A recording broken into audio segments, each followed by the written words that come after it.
Hi there, I want to share with you the way we've learned to do the elementary training series in our ministry.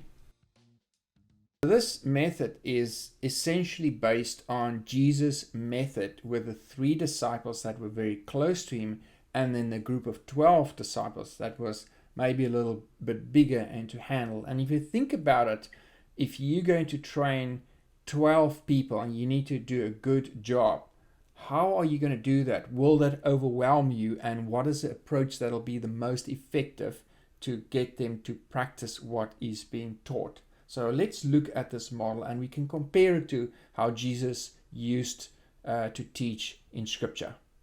So of course, starting here with the trainer, which is yourself, and we're going to call this the best elementary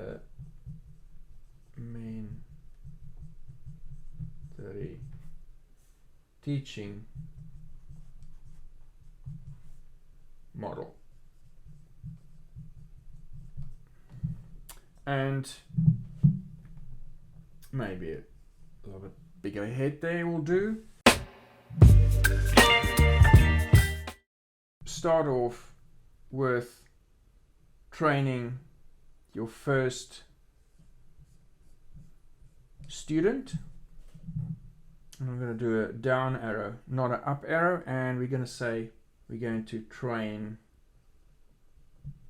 your first student. That's step number 1. Of course, there's been a situation where you built a relationship with a student, you met the student, and this student might have said, yes, I'm interested. Please train me. You can compare this with Jesus saying, come follow me and I'll make you fishers of men. It's not meant to be a hierarchy. It's meant to be a training and coaching model. Maybe the same as a marriage. The marriage is not supposed to be a dominant hierarchy. It's supposed to be more role-based. And in the same here. Because even the teacher always remains a student similar to the student. Right, so the first step is just getting the material out and start training using the booklet series with somebody. Now that's going to take maybe about 2 hours a week. And you can see when you start looking at 12 people in your ministry that you're just not going to cope. So there's another approach. What we could say here is the first step was train.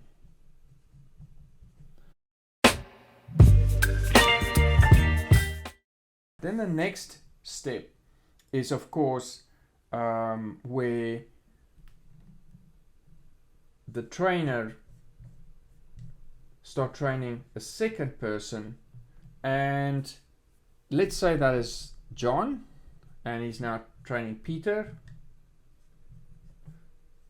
and the trainer gets John to join him in this training session. And basically what's happening here is he is now modeling the training. That's number 2. Model the training. And with John watching how Peter is being trained, John can actually learn a lot from that, because it's always as if you, in the first step, you learn something while you're being trained, but when you watch somebody else being trained, new things pop up in your head, and it's kind of another level of training. Of course,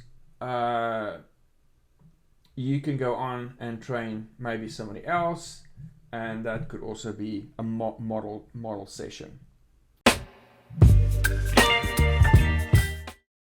The third step here is John is now going to get his own student or students similar to yourself.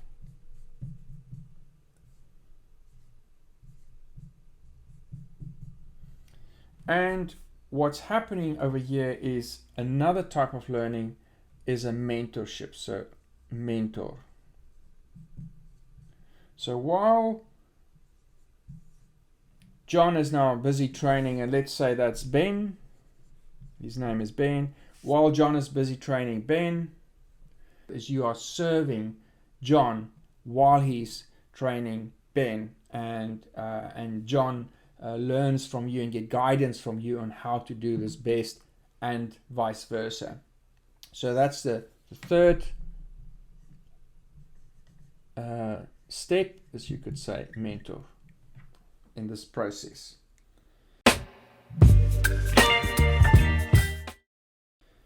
Then as John goes along, he's getting confident in how he's learning. You maybe watched him or mentored him a few times, and then you can kind of withdraw a little bit from him and just start watching him.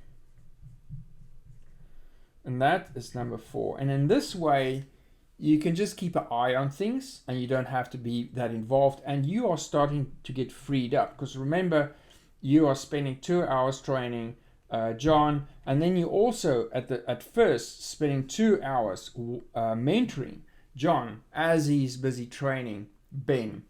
So you could see easily, if this is per week and you're busy training Peter as well, which is also 2 hours, and maybe another person here, is you are spending easily 10 hours in training time in building capability and equipping the disciples in your ministry. So you got to be really wise. So sometimes take it slow and build on quality. Right, so we have number 4, watch. And then when John is becoming very competent, of course, the same principle happens down here.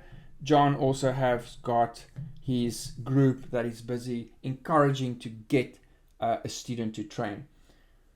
And then, of course, what we have here is not only you've been helping John, Peter, and let's call that Mark, and all of them has got 3 students, you could say. As well as Mark has got his 3 students as well. So there we have that, and then we have also Mark with these 3 students. So you actually only stay involved right up to this level over here. That is where your boundary is for your involvement. And of course, it's not a hard rule, and maybe we could maybe do it that way. So it's not a hard rule, but if you go beyond that, you are going to probably limit your capacity and capability, and you're going to burn out.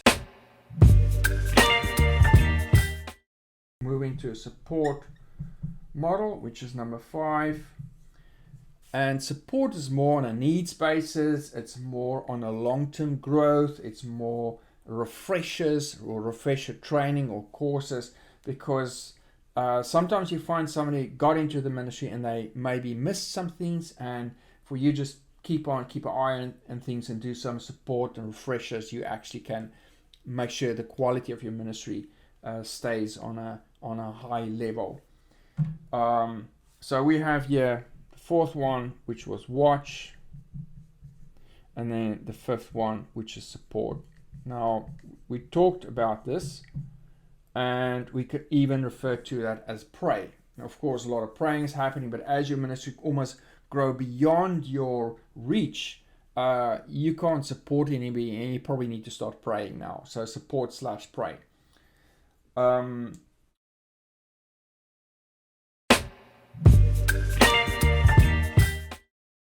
Does this fit Jesus's model of building a ministry? It's a good question, because we have to model on Jesus. The 3 disciples, and you can see from this model there's a first layer of 3 close disciples.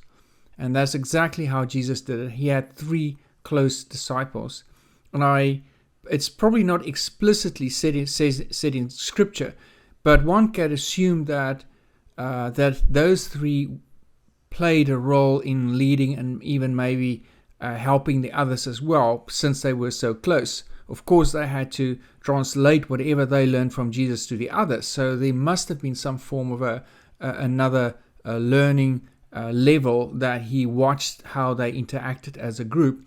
But if you look at our model that we've drawn, is those 3 that Jesus had close to him, if they had each also 3, that makes up the amazing number of 12. So the 3 that's directly connected to Jesus, and then they in turn 3 each, which makes up 12. A great model to imitate. And sometimes that is too hard for us anyway to achieve, to have 12 in our groups, because you cannot invest quality time as soon as the group grows beyond 12 at all. Jesus didn't overwhelm himself with students, and you could see that he mostly spent time on people that were willing to learn. But he also had a great strategic approach in terms of how he surrounded himself, and he handpicked those that are the most eager to learn. And therefore, if you could see, go and check out the scriptures. The scripture talks about how he selected his 12 apostles for a specific purpose, to train them up, to build his ministry on. And considering that he built a worldwide ministry that still lasts today, it is impressive, his approach in doing that. What's kind of important here is that this is not a hierarchy, it's actually a model of service. So you are serving John and Peter and Mark, and John is serving Ben. So you can maybe turn this whole model upside down and put yourself at the bottom and serving them from a bottom up point of view, if this bothers you. But the idea is that this is really about serving one another. And scriptures even talk about being a slave. So you're a slave to their ministries, and that's important to remember that. Well, first of all, maybe we want to follow Jesus' model. 2, we want to look after you. We don't want you to burn out. Neither your ministry to burn out, because there's always going to be somebody that's taking it upon himself to do this ministry. So if we have a healthy model, we won't burn out. And that's being loving and caring towards one another. The next reason is this is a model for multiplication. Kickstarting your ministry and growing your ministry, it's essential that you have another layer of students and that training happens underneath them. So whenever there's a student, a good sign, or the best sign and a critical sign, is that they get another student as well. So as soon as they can achieve that, the better your ministry will do. A good sign of a healthy ministry, for instance, is when your disciples baptize themselves, the people in your church, and you don't. And you can see that in Paul's ministry, where he says that I don't baptize people, but he actually leaves that responsibility to his members that he's busy training. It is for Paul a way to prevent that he becomes the kingpin in his ministry by not being the baptizer. It's anyway in our nature to want to be the center of things and to want to control things. It's just, we just can't help ourselves. So one needs to be almost intentional to turn the model on its head to become more like a Jesus model. Please provide us with some feedback on how this works or what works in your ministry.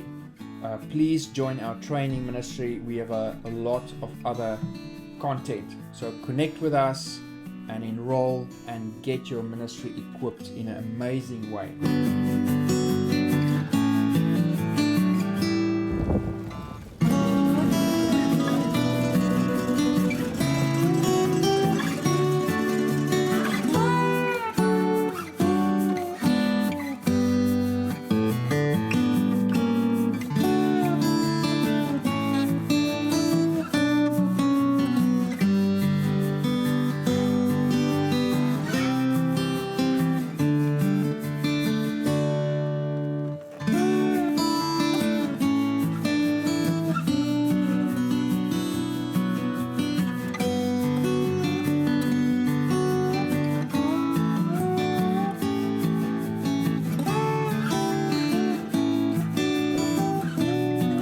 Subscribe and share with somebody else. I'm making this video late at night. My tongue is twisting. I'm an ordinary disciple of Jesus Christ.